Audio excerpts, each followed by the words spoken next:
Just two this afternoon? Actually, miss, we were hoping to talk to Mr. Mancini. He doesn't normally talk to the customers. Well, we're consultants with the police department. Oh, well, he doesn't come in until this evening. Mr. Hughes, his sous chef, is back in the kitchen, if you'd like to talk to him. Okay, thank you.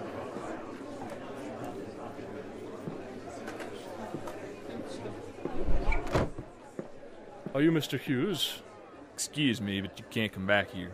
Oh, pardon me, where are my manners? My name is Spencer Holmes, and this is my associate, Dr. Watson.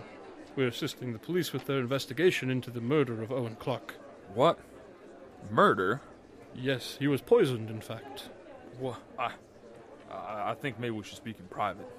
Sure. Surely you can't think anyone here had anything to do with this. We do, and don't call me Shirley. What? I'm afraid I don't understand. Never mind, bad joke. Well, he did do some damage to the restaurant's image with that poor review a couple weeks ago. That was just one review. It didn't really... It doesn't seem like you are too busy today. Well, it's still afternoon. I'm sure this evening it'll pick up a bit. Mr. Hughes, right now we're operating under the assumption that someone from this restaurant poisoned Mr. Clark. Now, if it wasn't you, then you were working with a murderer. I would think you would be interested in helping us catch whoever did this. All right, fine. I'm probably quitting this week anyway. What do you want to know? Now, as I understand it, Mr. Clark was here, 2 weeks ago? Nearly 3 now. Okay, so 3 weeks. And at that time, he apparently was not too impressed with the food or the service. Correct, but he has always had it in for Guilio. Apparently they went to school together back in the day, and there was an issue involving a girl, and I don't really know the details. Okay, well, regardless of the reasons for the bad review, it was damaging to Mancini's reputation. Certainly. And I assume he was probably upset by this? You could say that. Did he make any threats towards Mr. Clark? Well, he did say he would find a way to get back at him, but I doubt he would resort to murder. Besides, Clark agreed to come back in for another review, to give us a second chance. And when was this going to happen? It already did, on Tuesday night. Aha! So to our motive we now add means and opportunity. Yeah, but that was 3 days ago. If he were poisoned, wouldn't it have taken effect quicker than that? Not necessarily. What? Well, it's probably nothing, but... Yes?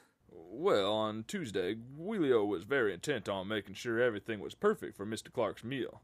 He was making pasta Diablo, and for some reason he had mixed up the sauce ahead of time. Really? Yeah, he had a big jar of it. Said it was a new recipe he'd come up with at home.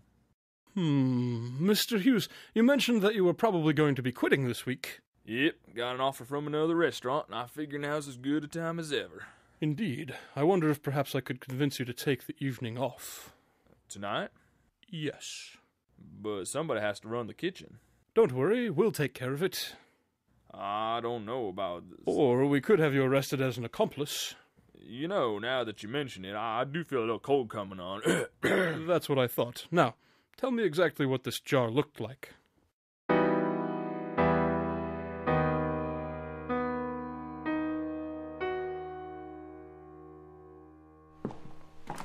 Good evening, Mr. Mancini. Buonasera, Greg. Oh, excuse me, son. Do I know you? Oh, yes, sorry. My name is Milos. I am filling in for Mr. Hughes tonight. On whose orders? Well, it seems he has fallen ill and was unable to contact you, so he asked me to come fill in.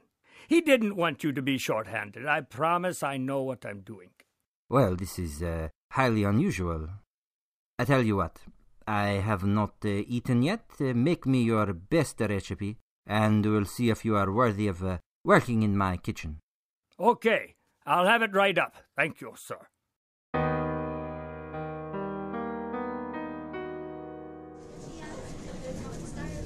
All right, here you are, sir. Pasta Diablo. Pasta Diablo? Yes, that's all right, isn't it? Certamente. It's one of my favorites. Not too bad. Nice and hot, and yet has a good flavor to it. I'm impressed. spasiba. Thank you. You'll have to give me your recipe for the sauce. Well, actually, it's your recipe. Mi dispiace, but I'm afraid you're mistaken, son. This is not how my pasta diablo tastes. Well, Mr. Hughes told me about the special sauce you made for the critic the other night, and I found the jar in your office where he told me it would be. You what? I'm sorry. I did not think it matters. I just wanted you to like it. Oh, no. Call 911. I need to get to a hospital. Sir, I don't understand. What is problem? There were 3 bottles of Tylenol in that sauce, you imbecile. What? Tylenol? But why would you? Never mind. Just get me the phone. That won't be necessary.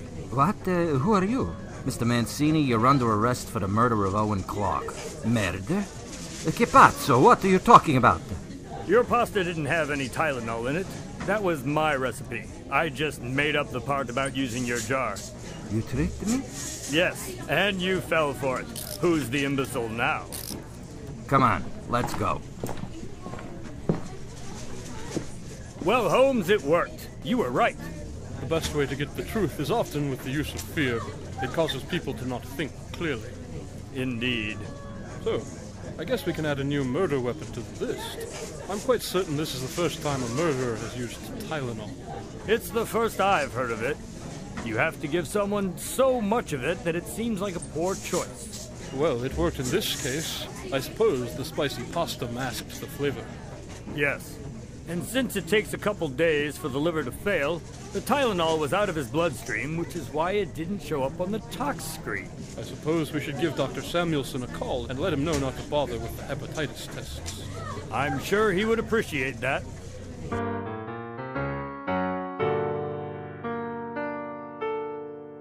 Well, that certainly was a clever trick Holmes played on the chef. It was indeed, and it worked perfectly. So, he poisoned him with Tylenol. He most certainly did. It was a bizarre, but yet effective way to poison someone. And I assume that chef will not be making food for anyone anytime soon. Only in prison, but I imagine they will probably be keeping him out of the kitchen for quite some time. Not a bad idea. So, do you have another unusual story picked out for next week? I certainly do. Next week, we will be reviewing the time that Holmes solved a very dangerous crime without anyone but the perpetrator and the victim knowing about it. And to top it off, we didn't even have permission from the victim to investigate. Sounds just as intriguing as ever. We will wait with anticipation until next Sunday. Sounds good. I'll see you then. Indeed you will. Tonight's Watson Files adventure was written by Scott Strosahl. Spencer Holmes and Dr. Watson were played by Michael Helgens and Greg Kilberger. Additional voices were performed by Steve Rimpici, Scott Strosahl, and Casey Strosahl. This is Craig Dahlen saying good night from Strobe Studios.